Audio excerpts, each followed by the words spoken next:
nombre.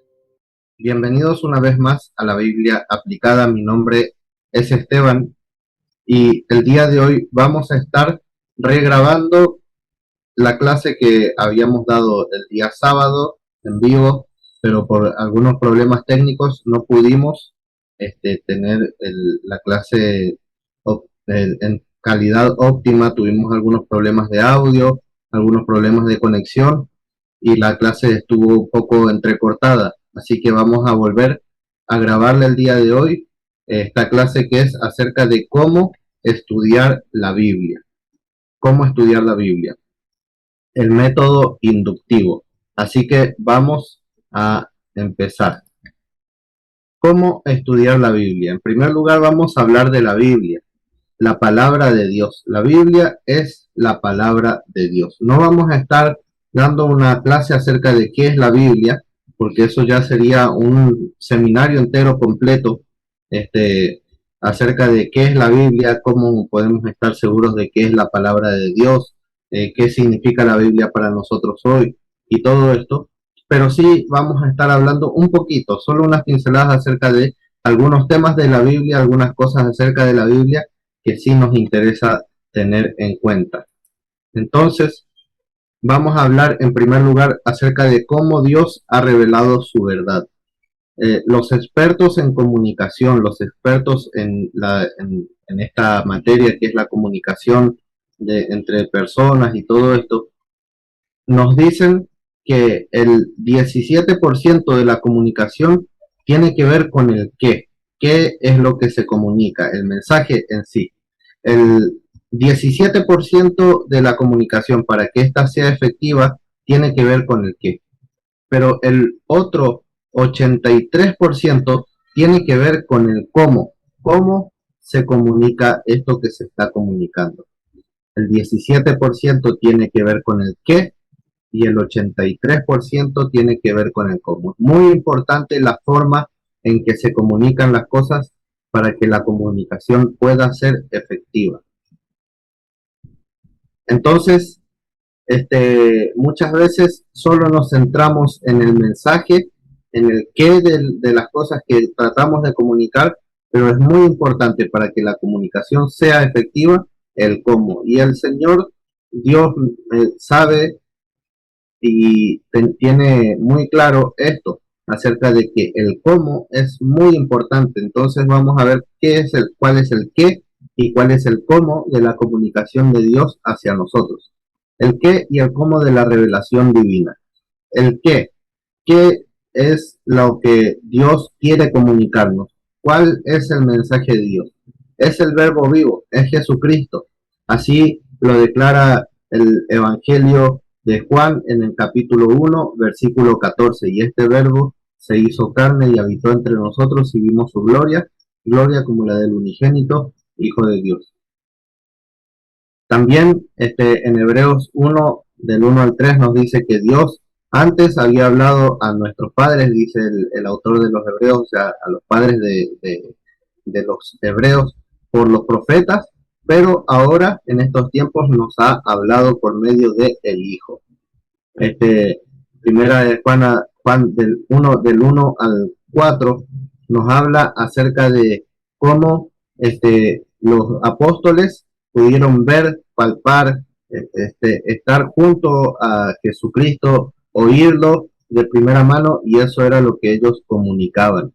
Y así el resto de los versículos que ustedes los pueden ver: Filipenses 2, del 5 al 8, Primera de Juan 4, 9 y Juan 3, 16. Ese es el qué, el mensaje que toda la Biblia contiene. Todo el mensaje de la Biblia lo podríamos resumir en esto, en este qué, en el verbo vivo, en Jesucristo. Pero también hay un cómo, y dijimos que el 83% de que la comunicación pueda ser efectiva tiene que ver con el cómo. Y este 83% tiene que ver con el verbo escrito, con la palabra de Dios, con la Biblia.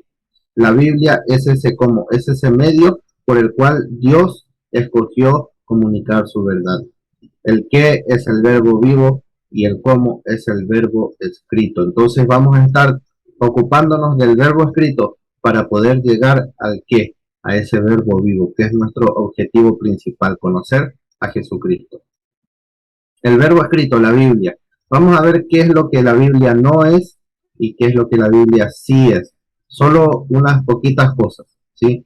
Entonces vamos a decir que la Biblia no es un tratado de teología sistemática. Muchas veces intentamos sistematizar los conocimientos que encontramos en la Biblia y esperamos de la palabra de Dios que esté organizada temáticamente, que nos gustaría que hubiera un índice temático o algo así. Tenemos en nuestras Biblias muchas veces concordancias o esfuerzos por organizar los temas de la Biblia en un sistema.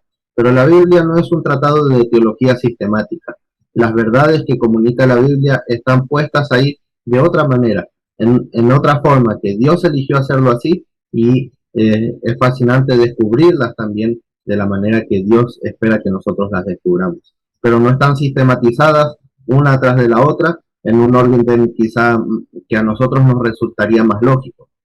Tampoco es un compendio de verdades temáticas. La palabra de Dios, la Biblia, no es un compendio de verdades temáticas. No es que vamos a tener una sección en donde estén todo lo que se tenga que saber acerca del perdón, por ejemplo, o todo lo que se tenga que saber acerca de la salvación. Todas estas verdades que sí están en la palabra de Dios no están organizadas como en un compendio, no están por orden alfabético, no es un diccionario bíblico, es la palabra de Dios. Entonces, muchas veces intentamos organizar o ir a la Biblia a buscar acerca de un solo tema, pero los temas en la Biblia están entrelazados y es necesario que entendamos esto. La Biblia tampoco es una colección de capítulos y versículos. Es importante también que conozcamos esta verdad y entendamos esta verdad acerca de la Biblia, que no es una colección de capítulos y versículos aislados como que si fueran dichos unos atrás del otro, sin contexto y sin conexión unos con los otros. Cada versículo, cada capítulo de la Biblia tiene un contexto y es necesario que nosotros consideremos el contexto de ese capítulo, de ese versículo cada vez que vamos a él. ¿Qué sí es la palabra de Dios? ¿Qué sí es la Biblia, el verbo escrito? La Biblia es una biblioteca de 66 libros que han sido inspirados por Dios, que contienen toda la verdad necesaria para nuestra salvación, para nuestra conducta, para nuestro vivir diario, para nuestra vida cristiana, y están recopilados en estos 66 libros. Cada libro tiene su propósito específico, cada libro tiene su situación específica en la que fue escrito, cada libro tiene su contexto histórico, tiene su género literario, y todas estas cosas tenemos que tenerlas en cuenta a la hora de llegar a la palabra de Dios. Hay muchos métodos para estudiar la Biblia y no pretendemos desmerecer ninguno porque todos los métodos tienen sus fortalezas y sus debilidades, pero nosotros vamos a estar enfocándonos en este que es el que vamos a estar aprendiendo, el método inductivo de estudio de la palabra de Dios, el método inductivo de estudio de la Biblia. Vamos a ver algunas de las fortalezas del método inductivo y vamos a compararlo con otro que es quizá el método que es más utilizado por todos, pero si no tenemos una madurez cristiana y si no tenemos un conocimiento profundo de la palabra, corremos peligro de mal usar este método, el deductivo. Vamos a ver por qué el inductivo es más recomendable para todos los cristianos, especialmente para aquellos que no tienen un conocimiento muy profundo de la palabra de Dios. ¿Qué es el método inductivo? El método inductivo de la Biblia, dice Linda Woolworth Girard en su libro Teaching the Bible Inside Out, enseñando la Biblia desde adentro hacia afuera, dice que el estudio inductivo de la Biblia es un método de estudio bíblico que nos ayuda a observar las escrituras directamente en su contexto. Comenzando con la Biblia misma, uno aprende cómo meterse en un pasaje por su propia cuenta y así ver mucho más de lo que se vio en el primer vistazo. Entonces se relacionan e interpretan los datos y se hace una aplicación apropiada. Una vez perfeccionada la lectura inductiva de la Biblia, viene a ser la base para evaluar todo tipo de lectura de estudio bíblico. Eso es lo que dice esta autora. Entonces, ella dice que el método inductivo se trata de observar la escritura directamente en su contexto, comenzando con la Biblia misma. Después de hacer una observación, entonces se empiezan a relacionar estas observaciones y se interpretan los datos. ¿Y para qué? Para el énfasis de este método, que es la aplicación. Vamos a ver algunas características del método inductivo, del estudio inductivo. En primer lugar, vamos a decir que con el estudio inductivo vamos a leer la Biblia. Se lee la Biblia, no un libro acerca de la Biblia. Muchos estudios comienzan con un manual, comienzan con un libro que nos habla acerca de la Biblia, nos habla acerca de las historias y de las enseñanzas que hay en la Biblia, pero no nos deja leer la Biblia directamente. Este método nos va a llevar a que nosotros leamos y vayamos directamente a la fuente, a la palabra de Dios. Se lee la Biblia. En su segundo lugar, se lee la Biblia en su contexto, no se lee en trozos aislados, sino en la forma en que el autor hubiera querido que se lea. Se lee la Biblia en su contexto. Ya dijimos que cada libro de la Biblia tiene un contexto histórico, literario, tiene una situación por la cual fue escrita y unos destinatarios, un momento en el que fue escrito. Todo esto hay que considerarlo a la hora de leer cada pasaje de la Biblia. Se lee entonces en su contexto, no vamos a sacar textos fuera de su contexto. En tercer lugar, se lee la Biblia sin prejuicios subjetivos. O sea, vamos a tratar de echar de nuestra mente todos aquellos prejuicios, todas aquellas ideas que ya tenemos preconcebidas acerca de la Biblia, que puede ser que no estén mal, pero vamos a tratar de leer la Biblia como si fuera la primera vez que la leemos. Acá dice, se echa a un lado ideas preconcebidas para que la Biblia hable por sí misma. Número 4, se lee la Biblia con la mirada puesta en Dios. El Espíritu Santo es el maestro y una actitud reverente y humilde es necesaria. No vamos a leer la Biblia solo para llenarnos de conocimiento, sino principalmente para que el Espíritu Santo, para que Dios mismo nos enseñe a través de su palabra. Y por último, se lee y se relee la Biblia. No vamos a hacer una lectura casual a vuelo de pájaros, sino que vamos a hacer un estudio disciplinado, una mirada constante, penetrante, precisa, ¿sí? Vamos a leer muchas veces el texto para poder entenderlo en su contexto. Seguimos. Esta cita es del autor Robert Traina y es de su libro Methodical Bible Study. Este libro usted lo puede conseguir en internet, más o menos entre 10 y 15 dólares cuesta y es una joya. Este método está basado en el libro de este autor, en este libro, el estudio metódico de la Biblia. Y él dice en la introducción a su libro, esto que tenemos acá. Hay dos caminos principales abiertos para el estudiante de la Biblia. Uno es el deductivo, el cual comienza con generalizaciones y busca los particulares para apoyarlas. Entonces este método deductivo comienza con generalizaciones, con una idea, y busca los particulares, empieza a buscar versículos en la Biblia para apoyar esa idea. Por su misma naturaleza, la deducción tiende a ser prejuiciosa y subjetiva. Produce a aquellos quienes dictan las escrituras en vez de aquellos que la escuchan.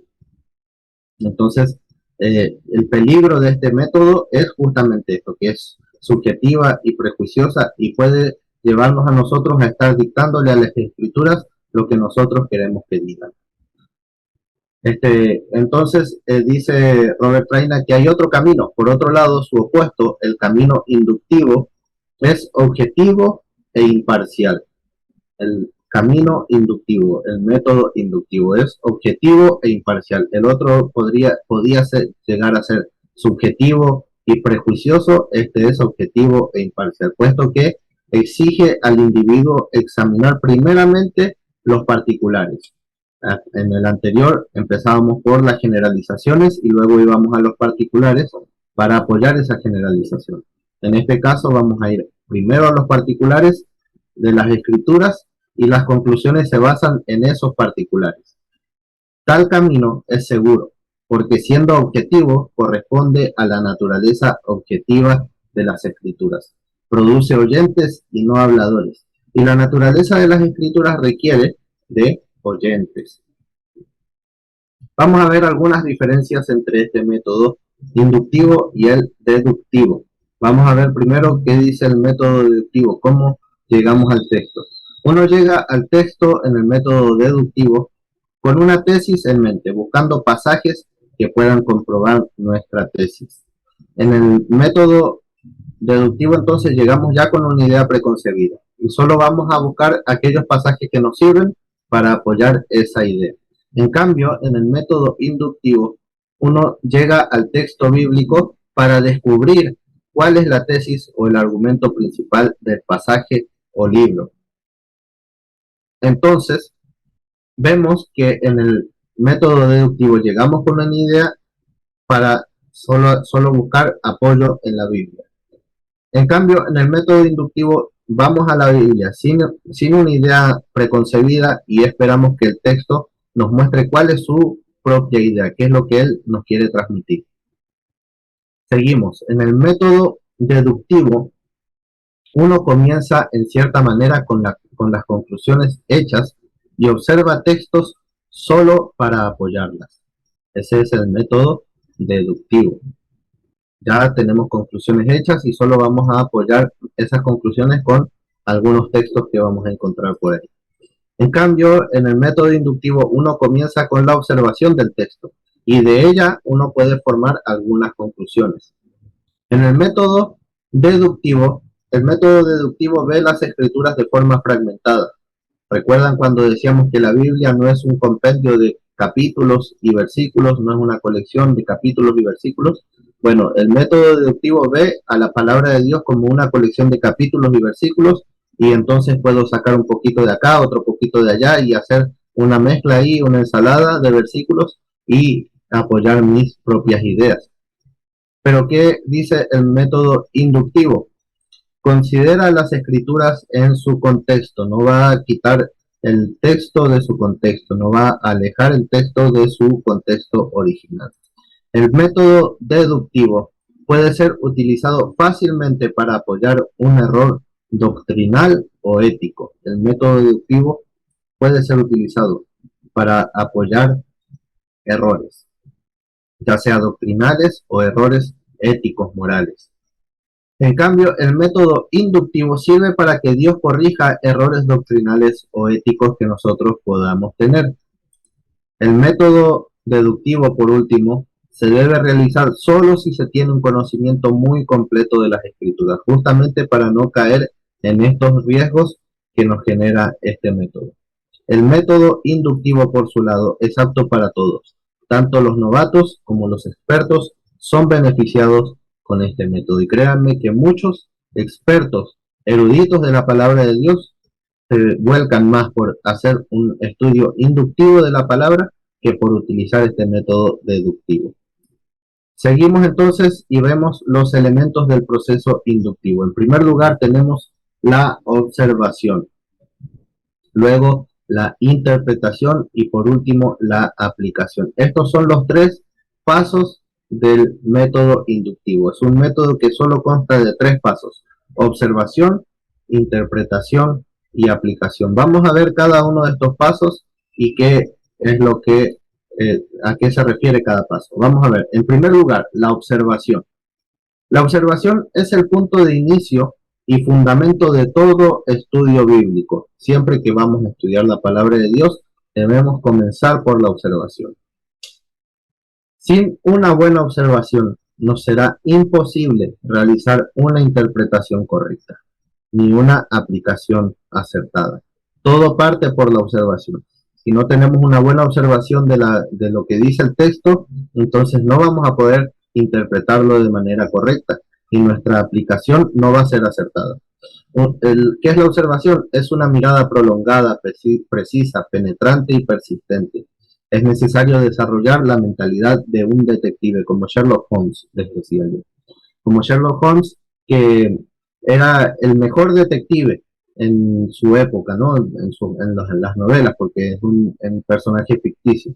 Pero Sherlock Holmes tenía la particularidad de poder ver los detalles que otros no veían porque era muy observador. Bueno, nosotros tenemos que ser unos Sherlock Holmes de las escrituras.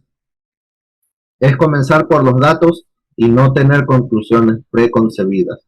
La observación responde a esta pregunta, a la pregunta ¿qué dice el texto?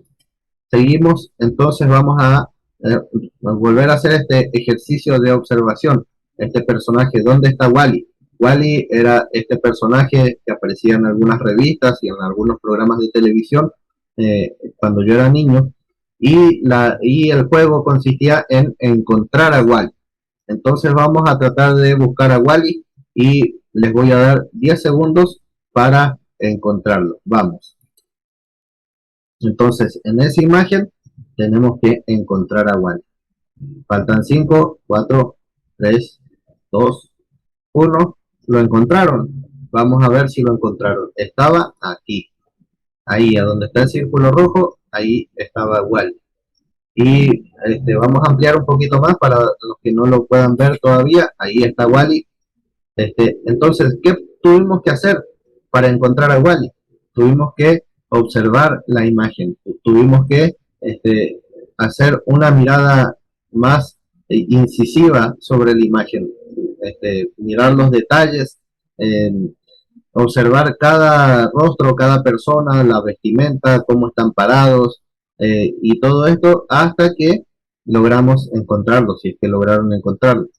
Lo mismo tenemos que hacer con la palabra de Dios. Tenemos que ser incisivos, tenemos que observar cada detalle, tenemos que ver cada cosa que la palabra nos dice para poder llegar a todas las verdades que ella nos quiere transmitir. La interpretación es el segundo paso del método inductivo y responde a esta pregunta: ¿qué significó el texto para el autor y los lectores originales? La idea de este paso es descifrar lo que el texto significó originalmente, lo que el autor quiso decir y lo que los receptores hubieran entendido al leer este libro por primera vez. Hay una brecha temporal entre nosotros y la Biblia. Debemos reconocer que existe esa brecha, porque si no reconocemos que existe esa brecha, vamos a tener muchos problemas a la hora de interpretarla. Y vamos a estar interpretando sin considerar muchas cosas que es necesario considerarlas. Entonces, la idea es acortar esa brecha temporal. La palabra de Dios, la Biblia, fue escrita a lo largo de 1600 años por más de 40 autores, por autores de distintas clases sociales en distintas situaciones. Algunos fueron escritos por reyes, algunos libros fueron escritos por reyes, otros libros fueron escritos por pastores, otros por pescadores, otros por grandes sabios, otros por profetas. Cada uno de ellos escribió según su estilo, según su personalidad, según su forma de ver el mundo y también según la situación en la que estaba pasando. Algunos libros fueron escritos en tiempos de guerra, otros fueron escritos en tiempos de cautiverio, otros fueron escritos en tiempos de paz y tranquilidad, otros fueron escritos en tiempos de persecución. Entonces tenemos que considerar todo esto para acortar la brecha que nos separa entre la escritura de la Biblia y nuestros días.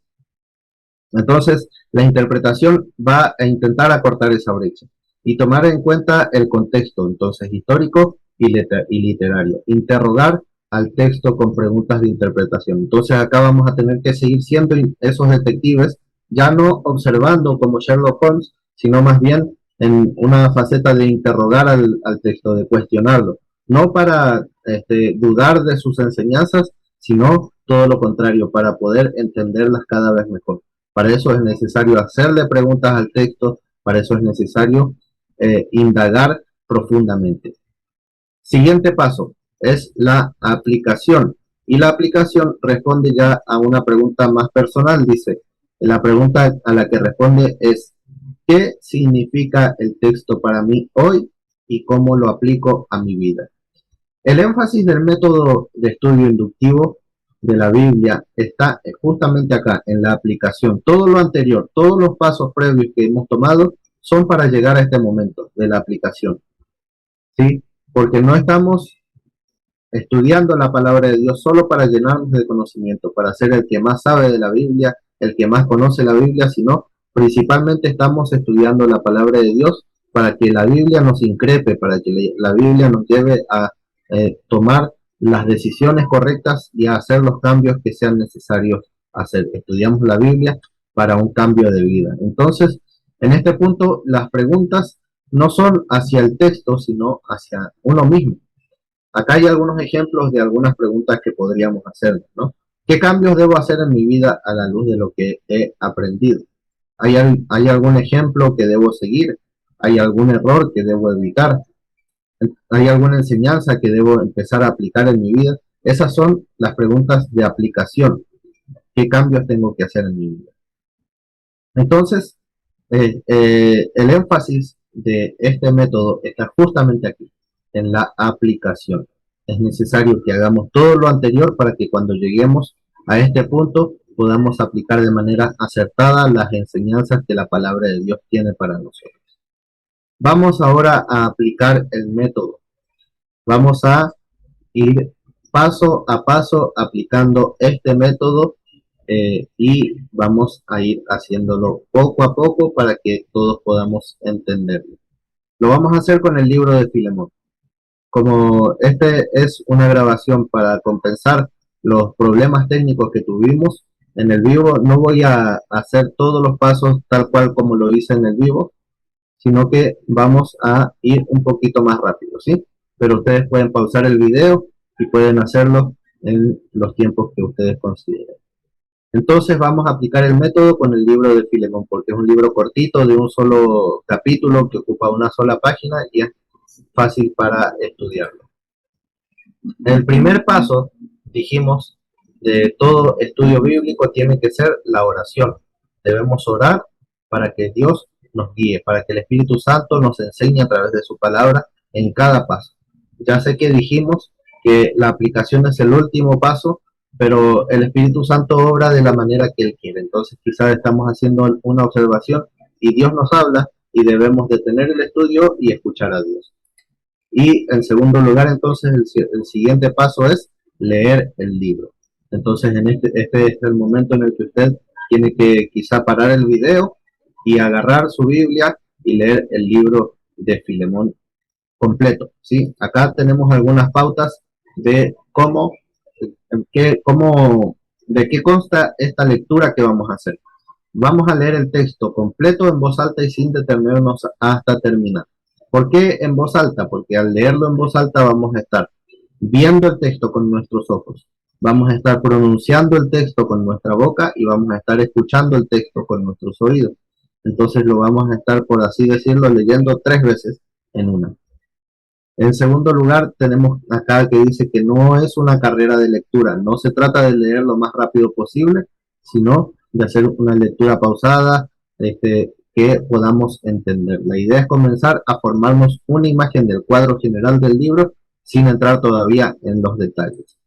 Una vez leído el libro de Filemón, empezamos con la observación.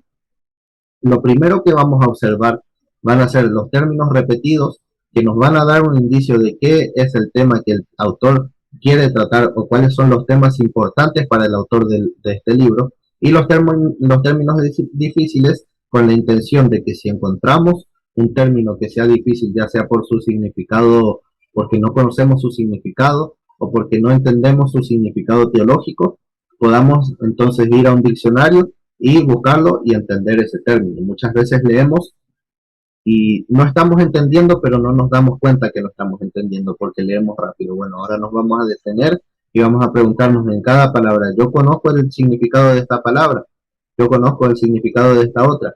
Dijimos que un término es una palabra dentro de un contexto. Las palabras tienen muchos significados, pueden tener muchos significados, pero dependiendo del contexto en el que estén ubicadas, van a tener un significado específico. Entonces, acá hicimos una pequeña observación rapidita acerca de los términos que habían repetidos en el libro de Filemón. Esto es según la nueva versión internacional. Y yo resalté específicamente estos 4: amor, ruego y esclavo. Y ahí entre paréntesis ustedes pueden ver los versículos en los que se repiten estos términos. Entonces parece que prisionero. y parece que estos términos eran importantes para el autor de esta carta. Luego de que hemos observado los términos, entonces vamos a empezar a observar las personas mencionadas. Como en este libro no se menciona en muchos lugares, no vamos a observar los lugares, pero si hay un libro donde hay muchos lugares mencionados, entonces también acá tendríamos que hacer una observación, recopilar los datos acerca de los lugares que son mencionados y dónde son mencionados, ¿sí? Dónde se repiten y todo esto. Entonces, en cuanto a las personas, vamos a organizarlo en dos grandes grupos, personas humanas y personas divinas. ¿Cuántas personas humanas son mencionadas y cuántas personas divinas son mencionadas? El nombre de Jesús, todos los nombres que son atribuidos a Jesús, los vamos a poner en la categoría de personas divinas. Entonces, acá tenemos mi observación acerca de las personas mencionadas. Ustedes pueden hacer su propia observación. Esa es la idea, que ustedes lean y hagan su propia observación. Quizás a mí se me haya pasado alguna. O quizás según la versión que ustedes tengan no esté igualito. Pablo, Timoteo, Filemón, Apia y Arquipo, Onésimo, Epafras, Marcos, Aristarco, Demas y Lucas. Son todos los nombres que están mencionados en esta carta, pero hay dos que resaltan, que son el de Pablo y el de Onésimo, que están mencionados más de una vez en la carta. Seguimos adelante. Una vez que observamos las personas humanas, vamos a observar las personas divinas y nos damos cuenta que hay muchas menciones a Dios, Cristo Jesús, Dios, Padre, Señor Jesucristo, Señor Jesús, Cristo, Señor. En total, 16 veces es mencionado Dios de alguna manera en este pequeño libro de 25 versículos. Entonces, ahí tienen mi observación, pero les animo a que ustedes hagan la suya propia. Una vez que hemos observado los términos, las palabras, podemos hacer otras observaciones acerca de las palabras, pero por ahora vamos a detenernos solo a hacer esas, y más adelante puede ser que podamos hacer otro tipo de observación con respecto a los términos. Vamos a ver cómo se interrelacionan estos términos. Para eso vamos a empezar a observar estos que nosotros podemos llamar conectores, los vamos a llamar así, conectores. En gramática pueden tener otros nombres, pero vamos a agruparlos todos en el nombre de conectores. Y esto yo los agrupé en estos colores para que así podamos nosotros resaltar en nuestra Biblia con colores a donde aparecen estos conectores, que nos van a hablar acerca de qué tipo de texto es el que estamos leyendo. Pues, si es un texto que nos está relatando acontecimientos, entonces van a haber muchos conectores que indican tiempo. Si es y también si nos está relatando algún hecho que ocurre en distintos lugares, también van a aparecer muchos de estos. Pero si es un texto que nos está hablando de un argumento lógico, entonces van a aparecer muchos de este grupo, azul, verde y rojo. Entonces vamos a ver cómo queda el libro de Filemón una vez que nosotros resaltamos estos conectores. Yo tengo acá más o menos cómo quedarían los conectores resaltados. Vemos cómo los conectores resaltados pueden mostrarnos que hay una predominancia en el color verde, en el color azul y en el color rojo, que indicaban justamente sucesiones lógicas. Por lo tanto, vemos que el texto de Filemón está construyendo un argumento. Ya podemos verlo así a simple vista.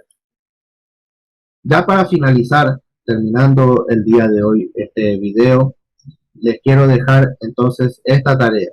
Vamos a hacer una observación de cuestionar al texto o de observar el texto un poquito más detenido versículo por versículo. Entonces vamos a hacer observaciones de cada versículo y la idea de estas observaciones es que sean cortas y puntuales. Y pueden ser también preguntas interpretativas. Yo daba el ejemplo de, por ejemplo, en el texto de Filemón, en el versículo 1 que dice: Pablo, prisionero de Cristo Jesús, y el hermano Timoteo, a ti, querido Filemón, compañero de trabajo. Entonces podríamos decir que en ese versículo una observación podría ser: Pablo y Timoteo escriben a Filemón.